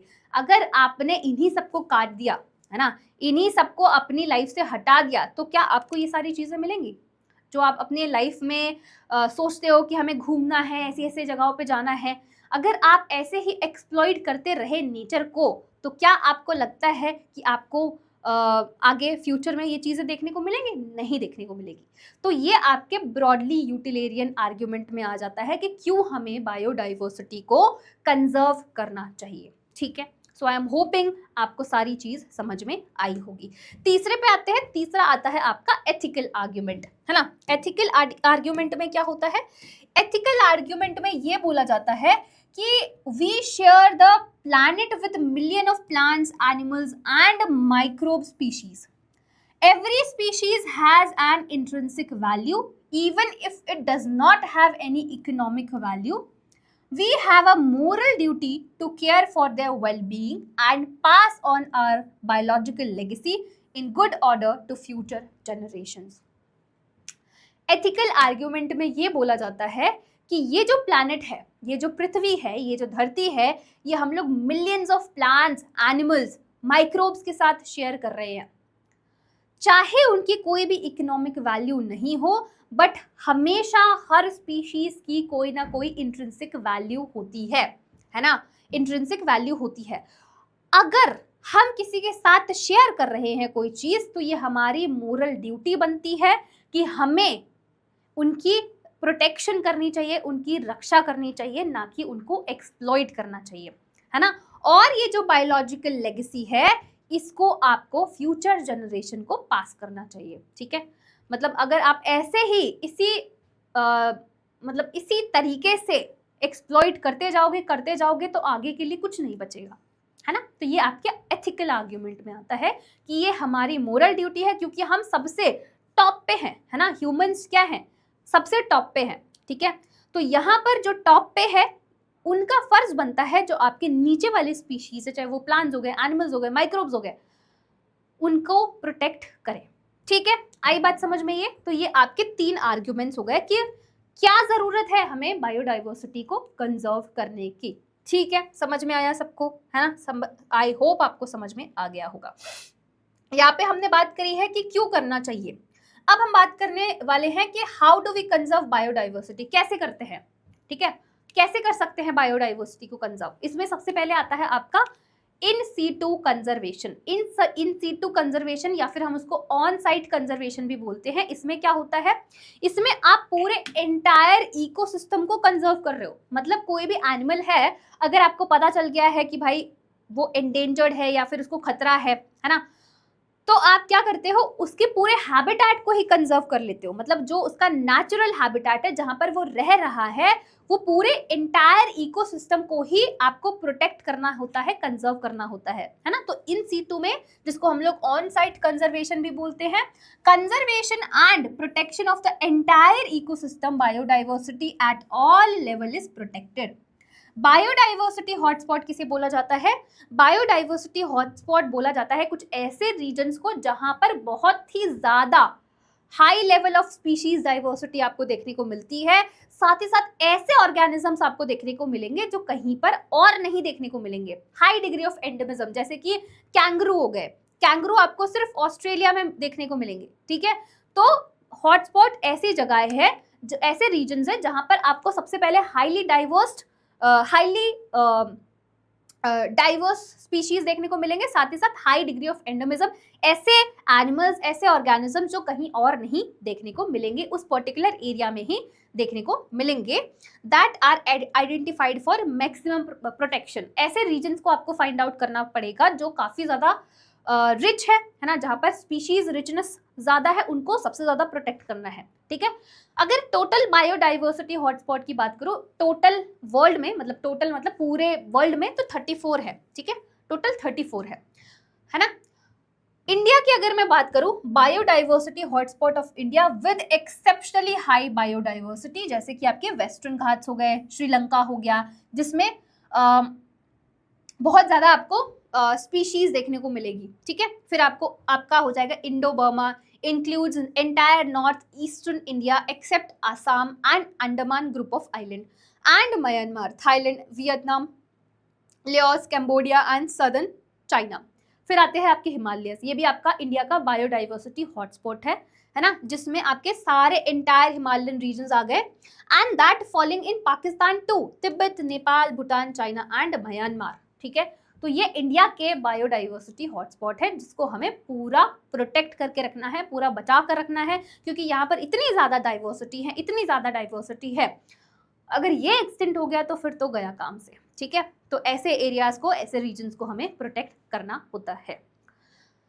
इंडिया में ecologically unique and biodiversity rich regions are legally protected as, कैसे प्रोटेक्ट किया जाता है, बायोस्फीयर रिजर्व्स बना के, जैसे कि 14 बायोस्फीयर रिजर्व्स है, नेशनल पार्क्स बना के 90 नेशनल पार्क्स हैं, सेंचुरीज बना के 448 सेंचुरीज है, सेक्रेड ग्रूव्स। अब सेक्रेड ग्रूव्स का क्या मतलब होता है, सेक्रेड ग्रूव्स का मतलब होता है आप किसी भी चीज को अगर रिलीजन से जोड़ दोगे तो वो ऑटोमेटिकली बच जाएगा। जैसे कि अगर नदियों की बात करें, रिवर्स की बात करें, तो यहाँ पर रिवर्स का तो बहुत बुरा हाल है, बट आप किसी भी चीज, जैसे कि बरगद का पेड़ हो गया है ना, अगर आप उसको किसी रिलीजन से जोड़ दोगे, रिलीजियस वैल्यूज जोड़ दोगे, तो वो ऑटोमेटिकली चीज बच जाती है ना।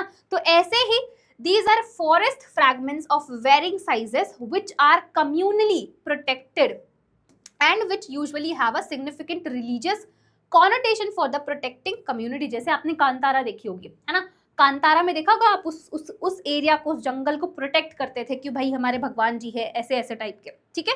तो उसको हम सेक्रेड ग्रूव्स बोलेंगे, ठीक है। छोटे छोटे स्मॉल फॉरेस्ट के फ्रेगमेंट्स होते हैं, डिफरेंट साइज के, जो कम्युनली उस प्रॉपर लोकल कम्युनिटी के लोग प्रोटेक्ट करते हैं, है ना। उनका कुछ रिलीजियस चीज जुड़ा होता है, ठीक है। वहां पर उस एरिया में हंटिंग एंड लॉजिंग जो है वो स्ट्रिक्टली प्रोहिबिटेड होता है। आई बात समझ में। जैसे कि इसका बहुत अच्छा एग्जांपल मैंने आपको बताया, कांतारा मूवी देखना, वहां पर आप देखोगे कि उस जंगल को, उस एरिया को प्रोटेक्ट करके रखते थे, क्योंकि उनके कुछ रिलीजियस वैल्यू, उनके कुछ भगवान मतलब उनके कुछ रिलीजियस चीज़ें जुड़ी हुई थी, जिससे की वजह से वो चीज़ें वहाँ पर नहीं होती थी। चाहे वो हंटिंग ले लो, चाहे आप लॉजिंग ले लो, ये सारी चीज़ें वहाँ पर नहीं होती थी। आई बात समझ में। तो ये आपके सेक्रेड ग्रूव्स हो गए। नेक्स्ट आता है एग्जाम्पल, जैसे कि दिया हुआ है खासी and Jaintia hills in Meghalaya, western Ghats of Karnataka and Maharashtra, फिर सरगुजा, चंदा एंड बास्तर एरियाज ऑफ MP, ठीक है, ये सारे रीजन। तो पहला हो गया आपका इन सीटू। दूसरे पे आते हैं, दूसरा इज एक्स सीटू कंजर्वेशन, ठीक है। दूसरा क्या हो गया आपका एक्स सीटू कंजर्वेशन। अच्छा, इसको हम लोग ऑफ साइट कंजर्वेशन भी बोलते हैं। जैसे इन सीटू में हमने प्रॉपर उस नेचुरल हैबिटेट को ही प्रोटेक्ट कर लिया। अब यहाँ पर क्या होता है, यहाँ पर क्या होता है कि अगर हमें पता चल गया कोई भी एनिमल जो है वो एंडेंजर्ड है, उसको खतरा है और हमें उसको प्रोटेक्ट करके रखना पड़ेगा, तो हम क्या करते हैं, उस एनिमल को उसके नेचुरल हैबिटेट से उठाकर लेकर आते हैं और प्रोटेक्टेड एरियाज में रखते हैं, है ना। प्रोटेक्टेड एरियाज में जहाँ पर उसका पूरा प्रॉपर ख्याल रखा जाता है, क्योंकि हमें पता चल गया है कि ये भाई एंडेंजर्ड स्पीशीज है या फिर एंडेंजर्ड है, ये खत्म हो जाएगा, तो हम उसको उसके नेचुरल हैबिटेट से निकाल कर ले आते हैं, ठीक है। तो usually approached when the plant और एनिमल्स इज एंडेंजर्ड और threatened and needs urgent measure to save from extinction, ठीक है। Here, the threatened plants or animals are removed from their natural habitat and are placed in special protected areas where they can be given special care. पहला method होता है zoological park. Zoological park बना दो, जो जितने भी animals है ना, जो एक्सटेंट होने वाले होते हैं, उनको उनके नेचुरल हैबिटेट से उठाकर जूलॉजिकल पार्क्स में रख दिया जाता है और वहाँ पर उनकी प्रॉपर केयर की जाती है, ठीक है। Many animals that have been extinct in the wild but continue to be maintained in the zoological park. बहुत सारे एनिमल्स जो है जंगलों में एक्सटेंट हो चुके हैं, बट स्टिल क्योंकि उनको प्रोटेक्ट करके रखा हुआ है जूलॉजिकल पार्क्स में, तो अभी भी वहाँ पर है, ठीक है। दूसरा मेथड है बोटानिकल गार्डन्स, प्लांट्स के लिए, है ना। तो प्लांट्स के भी नेचुरल हैबिटेट से उनको उठा के बोटानिकल गार्डन्स में रखा, जहाँ पर उनकी प्रॉपर केयर की जा रही है, ठीक है। फिर आ जाते हैं आपके वाइल्ड लाइफ सफारी हो गया। क्रायो प्रिजर्वेशन टेक्निक्स में इस टेक्निक का इस्तेमाल करके आप जो भी थ्रेटेंड स्पीशीज है उनके गेमीट्स को कलेक्ट कर सकते हो। उनके गेमीट्स को कलेक्ट करके आप काफ़ी लॉन्ग पीरियड तक उसको प्रोटेक्ट करके रख सकते हो, है ना। उनको क्या कर सकते हो, प्रिजर्व करके रख सकते हो। Eggs can be fertilize using in vitro technique, ठीक है। नेक्स्ट है method 5 seed bank. Using this method seeds of different genetic strains of commercially important plants can be kept for longer period. तो cryopreservation technique हो गया, seed bank हो गया, ठीक है। ये सारे आपके किसके अंडर आ गए, ये आपके एक्स सीटू कंजर्वेशन के अंदर आ गए, ठीक है। नाउ बायोडाइवर्सिटी हॉटस्पॉट, ये तो हम लोगों ने कर लिया है ना, ये तो हम लोगों ने कर लिया। आई थिंक ये गलती से आ गई स्लाइड, कोई बात नहीं, इसको हम लोग डिलीट कर देते हैं। ओके, नेक्स्ट ये हमारा है लास्ट टॉपिक, ठीक है। Biodiversity conservation measure at global level. Level सबके निकलेंगे। देखो, हम ना काफ़ी लेट जागरूक हुए बायोडाइवर्सिटी कंजर्वेशन को लेकर, है ना। उससे पहले तो सोच रहे थे कि ठीक है हो जाएगा, बट बहुत ज़्यादा जब चीज़ें बढ़ जाती है तब लगता है कि अच्छा हाँ, जैसे आपके साथ भी होता होगा कि पूरे साल मौज मस्ती करते हैं और हमें पता है कि अब 1 महीने में पेपर आने वाले हैं, तो हम थोड़े से जागरूक हो जाते हैं। तो सेम वही कहानी है यहाँ पर भी कि हम कुछ ज़्यादा ही लेट जागरूक हुए थे इन सब चीज़ों के बारे में, है ना। तो यहाँ पर द अर्थ समिट 1992 में कन्वेंशन ऑन बायोलॉजिकल डाइवर्सिटी, जो रियो डी जेनेरियो में हुआ था, for conservation of biodiversity and sustainable utilization of its benefits. दूसरा वर्ल्ड समिट जो था सस्टेनेबल डेवलपमेंट में 2002 में हुआ था। कहाँ पर हुआ था, held in Johannesburg, South Africa में। Commitment by 190 countries for a significant reduction in the current rate of biodiversity loss at global, regional and local levels, ठीक है। यहाँ पर जो वर्ल्ड समिट हुआ था जिसमें 190 कंट्रीज ने कमिटमेंट दिया था कि हम लोग जिस तरीके से, जिस रेट से बायोडाइवर्सिटी का लॉस हो रहा है उसको रिड्यूस करेंगे, है ना, और ट्राई करेंगे कि उसको हम कंजर्व करें, है ना। मतलब इतने ज़्यादा ओवर एक्सप्लॉइटेशन ना करें नेचुरल रिसोर्सेज का, उनको हम कंजर्व करें eight global level, regional and local, ठीक है। आई बात समझ में। तो ये ईयर्स याद रखना, ईयर्स कभी कभी पूछे जाते हैं, है ना। अगर आप नीट का एग्जाम दोगे तो वहाँ पर आपसे ईयर कभी कभी पूछा जाता है, ठीक है। या इसी के साथ आपका ये जो चैप्टर है वो समाप्त होता है ना। अब आती है बारी क्वेश्चंस की, ठीक है। अब आती है बारी क्वेश्चंस की, तो चलिए फटाफट से हम लोग इसके क्वेश्चंस भी देख लेते हैं, है ना। उसके बाद आपका ये जो लास्ट चैप्टर है वो खत्म हो जाएगा, ठीक है भाइयों और उनकी बहनों। तो चलिए शुरू करते हैं। देखो सबसे पहला क्वेश्चन क्या है, सबसे पहला क्वेश्चन है which one of the following is an example of ex-situ conservation. किसका पूछा हुआ है, ex-situ कंजर्वेशन का पूछा हुआ है। तो क्या क्या ऑप्शन है हमारे पास, zoos and botanical garden, protected areas, national park and wild life sanctuary. ठीक है, ex-situ कंजर्वेशन मैंने आपको बताया था कि जो भी एंडेंजर्ड या फिर थ्रेटेंड स्पीशीज है उसको हम लोग उसके नेचुरल हैबिटेट से उठाकर प्रोटेक्टेड एरियाज में रखते हैं, है ना। ex-situ मतलब ऑफ साइट, इन situ मतलब ऑन साइट। तो प्रोटेक्टेड एरियाज में जहां पर उनकी प्रॉपर केयर किया जाता है। तो इनमें से कौन सा है जो आपके ex-situ कंजर्वेशन में आता है ना। तो इसका करेक्ट आंसर आ जाएगा आपका जूज एंड बोटानिकल गार्डन, है ना। ए वाला आपका करेक्ट आंसर आ जाएगा, राइट। ठीक है, ए वाला आपका करेक्ट आंसर आ जाएगा। मैं कुछ आपको भी दूंगी क्वेश्चंस, है ना, आपको भी सॉल्व करने हैं। ठीक है, चलो दूसरा क्वेश्चन है match list 1 with the list 2। ठीक है, तो यहाँ पर ईवल क्वार्टेट दिया हुआ है और ex-situ कंजर्वेशन दिया हुआ है, लैंटिना। ऑल राइट, ठीक है, एक बार मैच करके देखो ईवल क्वार्टेट तो आ जाएगा आपका कॉजेज ऑफ बायोडाइवर्सिटी, है ना। तो ए का थर्ड आ जाएगा। तो हमारे पास 3 ऑप्शन है, ए, सी एंड डी। ठीक है, ex-situ कंजर्वेशन में आपका फर्स्ट आएगा, है ना, फर्स्ट क्रायो प्रिजर्वेशन। तो ये आ जाएगा क्रायो प्रिजर्वेशन, ये आ गया आपका थर्ड। लैंटिना में आ जाएगा आपका एलियन स्पीशीज, तो सेकंड आएगा ना, सी का सेकंड। एक मिनट, बी का आ गया ex-situ में फर्स्ट, ठीक है, सी का सेकंड, हाँ, और डी इज फोर्थ। तो डी वाला ऑप्शन आपका सही आ जाएगा, है ना। डी वाला ऑप्शन सबका सही आ जाना चाहिए। ठीक है, डोडो एक्सटेंट हो चुका है। ठीक है, चलो अगला क्वेश्चन क्या बोलता है भाइयों और उनकी बहनों।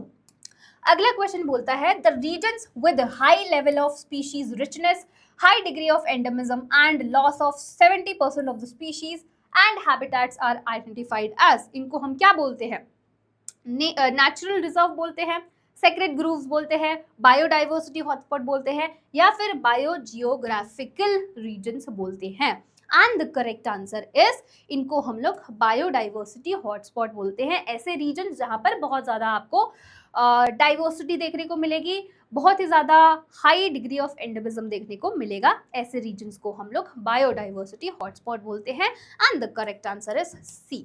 ठीक है, करेक्ट आंसर क्या आ जाएगा आपका, सी आ जाएगा। ऑल राइट, बहुत ही बढ़िया बात है ना। नेक्स्ट पे आते हैं। नेक्स्ट क्वेश्चन क्या बोलता है, which one of the following is not included under in-situ conservation. in-situ conservation के अंदर नहीं है इंक्लूडेड। पहला आ जाएगा आपका वाइल्ड लाइफ सेंचुरी, दूसरा बोटानिकल गार्डन, तीसरा बायोस्फीयर रिजर्व एंड चौथा आपका नेशनल पार्क। नॉट इंक्लूडेड पूछा है ना, नॉट इंक्लूडेड। तो यहाँ पर बोटानिकल गार्डन आपका नहीं होगा। ये किस में आता है, ex-situ में आएगा, ex-situ में आएगा। तो आपका बी जो है वो करेक्ट आंसर आ जाएगा, है ना। बी आपका करेक्ट आंसर आ जाएगा। ऑल राइट, ठीक है, यस, तो बी आपका correct answer. Next question, cryopreservation technique is used for, पहला protection of environment, protection of biodiversity hotspot, C is preservation of gametes in viable and fertile condition for a longer period, and D is in-situ conservation. Cryo preservation जिसमें हम लोग क्या करते हैं, gametes को preserve करते हैं काफी लॉन्ग पीरियड तक, है ना। तो सी आपका करेक्ट आंसर आएगा, है ना। इसमें देखो चैप्टर में कोई मैकेनिज्म, कोई कॉन्सेप्ट नहीं लग रहा है, इसमें आपको बस चीजें याद रखनी है ना, चीजों को समझना है और चीजों को याद रखना है, दैट्स इट। बहुत छोटू सा चैप्टर है, बहुत प्यारा सा चैप्टर है ना, आराम से हो जाएगा। I think one of the easiest chapter आपके पूरे 12th क्लास के जितने भी चैप्टर्स है, ये सबसे इजी चैप्टर है। आई थिंक सबसे छोटा भी है, छोटा आई डोंट नो, मतलब शायद हो सकता है कोई और चैप्टर भी छोटा हो, हाँ, बट इकोलॉजी में भी आप बोलोगे तो सबसे छोटा चैप्टर यही वाला है। ठीक है, तो सी आपका करेक्ट आंसर आ जाएगा। ऑल राइट, क्या बात है ना, बहुत बढ़िया। आगे बढ़ते हैं। Next question, next is match करना है लिस्ट 1 को लिस्ट 2 से। पहला है आपका बायोडाइवर्सिटी हॉटस्पॉट, तो इसमें आ जाएगा आपका I think western Ghats, yes, ठीक है। फिर आ जाएगा आपका सेक्रेड ग्रूव्स, ये इसके अंदर आ जाएगा फर्स्ट, है ना। तो फर्स्ट है हमारे पास कोई ओके देखते हैं। फिर यहाँ पर आ जाएगा वर्ल्ड समिट, सी का second, and D is alien species में पार्थेनियम आ जाएगा।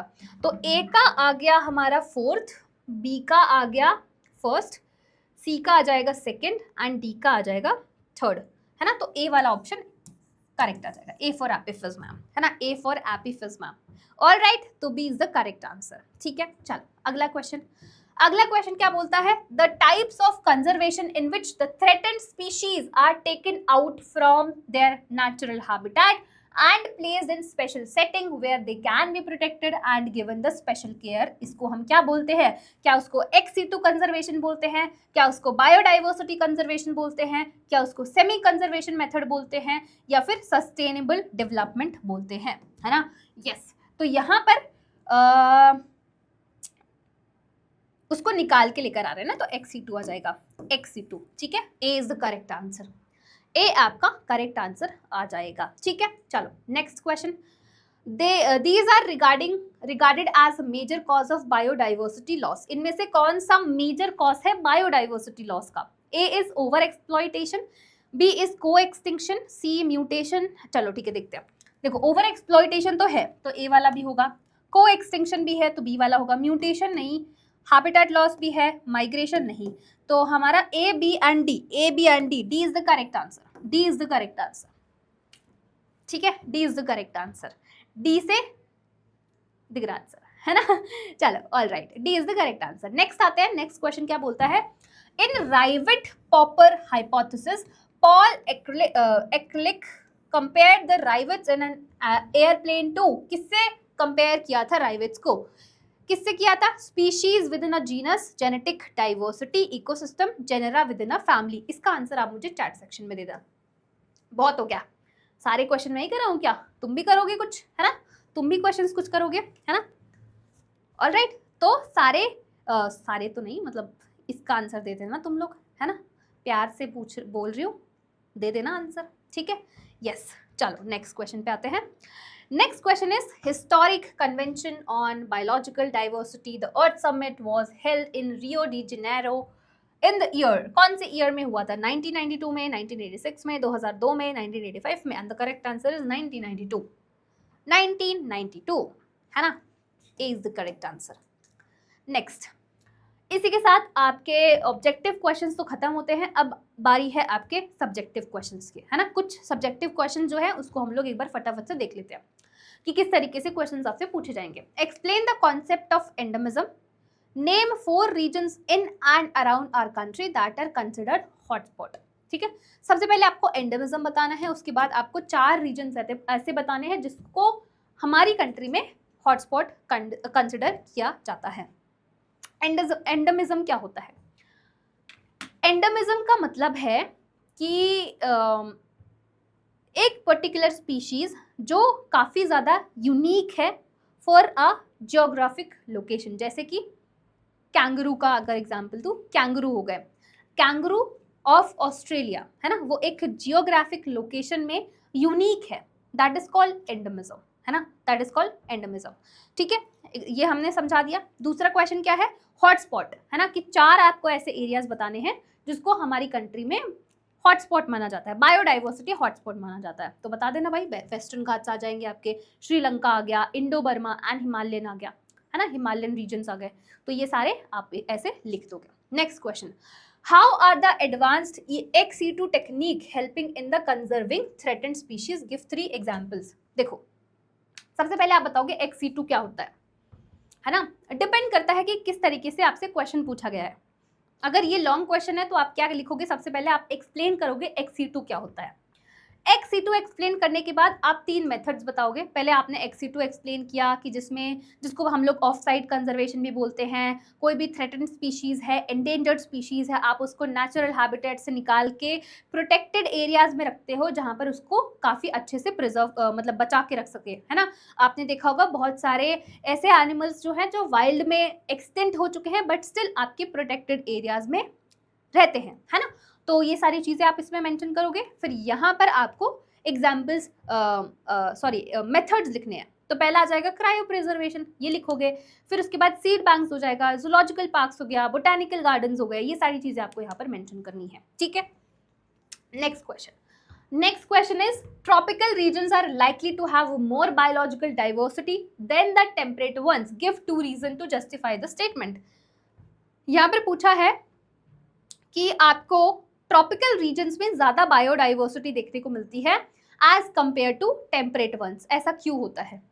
ऐसा क्यों होता है? तो ये रीजंस तो हमने पहले ही डिस्कस कर लिए कि सबसे पहला रीजन तो यही है स्पीशिएशन वाला। Speciation is the function of time. जितना ज्यादा पुराना एरिया होगा उतना ही ज्यादा डाइवर्स होगा, है ना। जैसे कि पोल्स पे तो बहुत ज्यादा ही एकदम तूफान मचता रहता है, बट इक्वेटर के पास ऐसा कोई तूफान नहीं मचता है, ठीक है। तो ज्यादा टाइम तक है तो ज्यादा आपको डाइवर्सिटी देखने को मिलेगा। दूसरा, ज्यादा सोलर रेडिएशन अवेलेबल है ना ट्रॉपिकल रीजन में, जिसकी वजह से ज्यादा बायोमास का प्रोडक्शन होता है, हायर प्रोडक्टिविटी होती है, जो इनडायरेक्टली आपके डाइवर्सिटी को अफेक्ट करती है ना।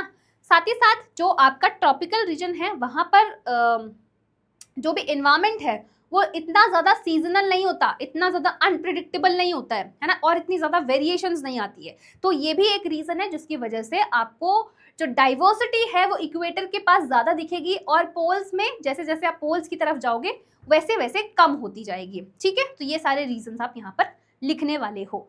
नेक्स्ट क्वेश्चन क्या बोलता है? Next question is biodiversity plays a major role in many ecosystem services that nature provides. Describe any two broadly पूछा हुआ है, broadly utilitarian argument to justify the given statement. दूसरा दिया हुआ है state 1 ethical reason for conserving biodiversity. देखो broadly में तो आप पहले क्या बताओगे? पहले तो आप यही बताओगे कि 20% ऑफ ऑक्सीजन जो है वो हमें कहाँ से मिल रहा है? अमेज़न फॉरेस्ट से मिल रहा है। दूसरा रीजन आप बता सकते हो पॉलिनेशन वाला, और एक और रीजन अगर आपका लिखने का मन है तो वो एथिकल एस्थेटिक वाला लिख सकते हो, है ना, कि एस्थेटिक अगर आपको वुड्स में घूम रहे हो तो वो किसकी वजह से है? Because of ecosystem. आप माउंटेन्स देख रहे हो, आप स्प्रिंग्स देख रहे हो, आप झरने देख रहे हो, ये सारी चीज़ें किसकी वजह से है? नेचर की वजह से है ना। तो ये सारी चीज़ें आप लिख सकते हो। यहाँ पर 2 लिखा हुआ है, अगर आपका मन करे तो 3 भी लिख सकते हो, है ना।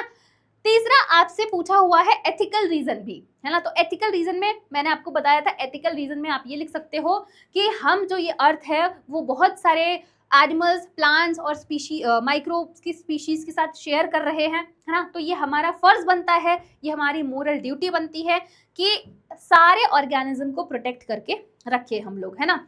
मतलब उनका एक्सप्लॉइटेशन ना करें, चाहे उनका कोई भी इकोनॉमिक वैल्यू हो चाहे नहीं हो, बट उनकी कोई ना कोई इंट्रिंसिक वैल्यू तो है, राइट। तो ये हमारी रिस्पॉन्सिबिलिटी बनती है कि हम ऐसे एनिमल्स को, या फिर जिनके साथ भी हम ये पूरी इस पूरे स्पेस, इस पूरे इकोसिस्टम, या फिर पूरा जो अर्थ है उसको शेयर कर रहे हैं, उनको प्रोटेक्ट करना हमारा फर्ज बनता है। तो ये चीज़ आपको यहाँ पर मेंशन करना होगा, ठीक है। तो ये इस तरीके से आप आंसर लिख सकते हो, ठीक है। नेक्स्ट क्वेश्चन है list 4 causes of biodiversity loss. 4 causes बताने हैं बायोडाइवर्सिटी लॉस के, तो वही है ना। यहाँ पर आप 4 कॉजेज लिख दोगे, habitat loss and fragmentation, over exploitation, alien species इन्वेशन and को एक्सटिंक्शन। अच्छा, एक चीज और बताती हूँ कि अगर ये आपसे सिर्फ 1 नंबर का क्वेश्चन पूछा है तब ये आप लिखोगे। अगर यही क्वेश्चन आपसे 5 मार्क्स में पूछा हुआ है तो आप क्या करोगे भाइयों और उनकी बहनों? ये जितने भी पॉइंट्स है आप इनको एक्सप्लेन करोगे with the help of examples. समझ रहे हो बात को, है ना।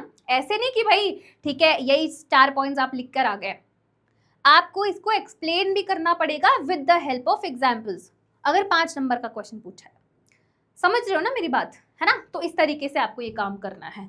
ऑल राइट, चलिए, बहुत ही बढ़िया बात है ना, बहुत ही बढ़िया बात है। और इसी के साथ हमारा आखिरी चैप्टर भी खत्म होता है ना। और आपका 12th का सिलेबस भी इस YouTube चैनल पे ख़त्म हो चुका है ना। आई होप कि मैंने आपके साथ जस्टिस किया हो, मतलब आपको सारी चीज़ें समझ में आई हो, है ना। जितनी भी मैंने जितने भी चैप्टर्स पढ़ाए, आई होप आपको सारी चीज़ें समझ में आई हो, है ना। ओके, तो यार सिलेबस तो ख़त्म हो गया है ना। कोई बात नहीं, मिलते रहेंगे, ऐसा कुछ नहीं है ना। सिलेबस ही खत्म हुआ है पर हम यहीं पे हैं यार, हम तो यहीं पे हैं। तो आपको एंड तक बिल्कुल आपकी हेल्प करेंगे, एग्जाम्स के टाइम तक हेल्प करेंगे। जब आपका एग्जाम होगा जिस दिन, उस दिन भी सुबह हम लोग आपके पास आके उस टाइम भी आपकी हेल्प करेंगे, हेल्प करने वाले हैं, ठीक है।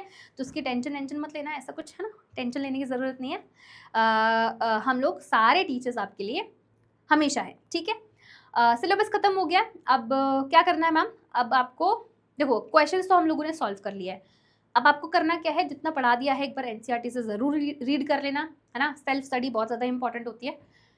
साथ ही साथ क्वेश्चन सॉल्व करना शुरू कर दो, है ना। हो सकता है आपको सब कुछ आता हो, बट अगर आप लिखोगे नहीं, खुद से प्रैक्टिस नहीं करोगे लिखने की, तो फिर दिक्कत हो जाएगी, है ना। तो इसी वजह से क्वेश्चन प्रैक्टिस करना अभी से शुरू कर दो। अभी आपके पास अभी नवंबर हो गया, राइट। तो दिसंबर, जनवरी, फरवरी, मार्च का ले लो क्योंकि 27 को एग्जाम है, तो अभी भी आपके 3-4 महीने बचे हुए हैं आपके पास। तो ट्राई करो, है ना, क्वेश्चन सॉल्व करने का ट्राई करो। जो भी चैप्टर्स में प्रॉब्लम है उसको बार बार पढ़ो, उसको बार बार रिवाइज करो। जो भी आपका बैकलॉग बचा है वो सारे कंप्लीट कर लो, है ना, क्योंकि अभी आपके पास बहुत कम टाइम है। अब उसको रिवाइज करना शुरू कर दो, क्वेश्चन प्रैक्टिस करना शुरू कर दो, क्योंकि क्वेश्चन का आंसर लिखना भी एक आर्ट है। अगर वो आपको नहीं आया तो दिक्कत हो जाएगी, चाहे आपको पूरा आता हो, चाहे आपको सब कुछ आता हो, बट अगर आप आंसर अच्छे से प्रेजेंट नहीं कर पाए तो दिक्कत हो जाएगी, है ना। तो अभी से वो काम करना शुरू कर दो। देखो कोर्स तो हो गया आपका खत्म, अब आपको बार बार रिवाइज करना है, ठीक है। तो एनसीईआरटी से रीड कर लेना, क्वेश्चन प्रैक्टिस करना स्टार्ट कर दो। जो भी चैप्टर में प्रॉब्लम हो रहा है, जो थोड़ा डिफिकल्ट चैप्टर लग रहा है, उसको भी पढ़ना शुरू कर दो, है ना, उसको भी रिवाइज करना शुरू कर दो, ताकि बाद में एंड में जाकर आपको कोई दिक्कत नहीं हो, ठीक है।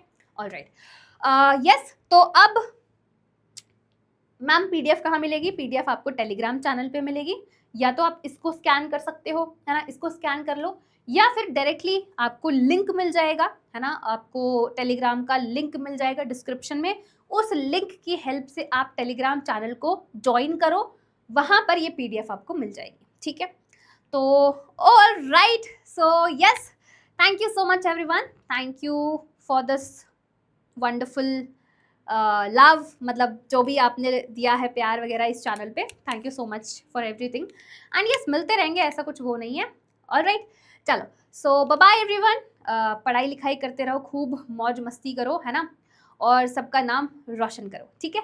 चलो बाय एवरीवन, मिलते हैं, आप कब मिलेंगे? जब भी नेक्स्ट टाइम कोई भी नई वीडियो आएगी उसमें हम लोग मिलेंगे, ठीक है। तब तक के लिए keep learning and keep study.